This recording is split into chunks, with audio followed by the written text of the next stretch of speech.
Which parable of Jesus do you find most relevant to your calling? The parable of the sower found in Mark 4 is the most relevant parable. Matter of fact, Jesus said, if you don't understand this parable, nothing else is going to make sense either. And the parable of the sower is a very simple illustration, an agricultural comparison, because most of the people Jesus talked with were in an agricultural community. Everybody had a little garden of some type, and there were animals everywhere. It was a culture that was based solely on agricultural commodities and economy. So he says there was once a farmer sowing seeds. And the way they sowed seeds in that day is they didn't have a John Deere tractor that came along and had a bunch of nice little rows, and they had seeds planted and big sprinklers that watered it. No, it was just the ground, and they would go out and just throw seed out literally on a piece of ground that they were working.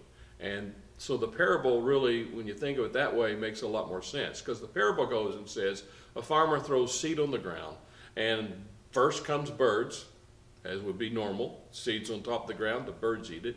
Second, it would start to grow in the ground as the seed would open up and begin to grow. But because it's close to the surface, the sun would come and the sun would cause it to wither and die. And then the third would be, because the ground, again, the seed's close to the ground, it would finally get into the ground and begin to grow, overcome the sun. But this time the weeds would start growing around the plant and begin to choke it out. And then it said, but some made it all the way, 30, 60, and 100-fold. And the illustration's about the heart. The soil is the heart. The seed is God's word. When it's planted in a heart that will receive it, it then begins to grow.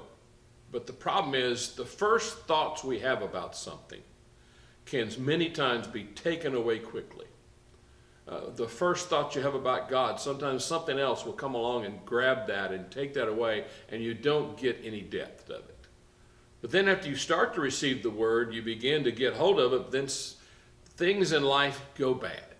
Something isn't like you thought it was about God, and then you get upset with God, and what that seed was is now, it dies, because the cares, not the cares, but the trials and tribulations in life can cause us to blame God.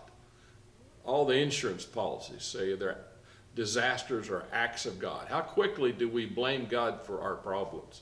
And that causes that seed to die.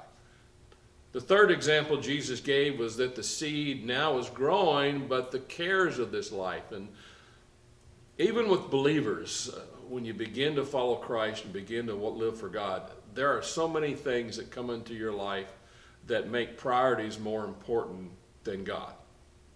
And all of a sudden you find yourself being more involved in your job or with your family or with other things and not having time for God. And that chokes out the priority of making God's word first. And that's the third one. The fourth one is the one that everyone needs to have. It grows. But it doesn't grow 100-fold all the time. It grows 30, 60, 100.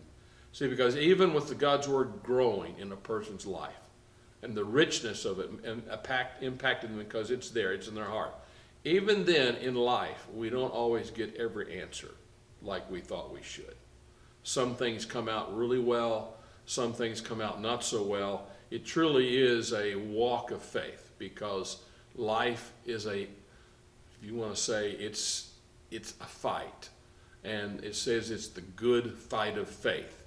Well, if you ever duked it out with anybody in a football game like I have, or in wrestling, you don't always win. Sometimes you win really well and you beat the opponent by 100 points. Sometimes you just barely win.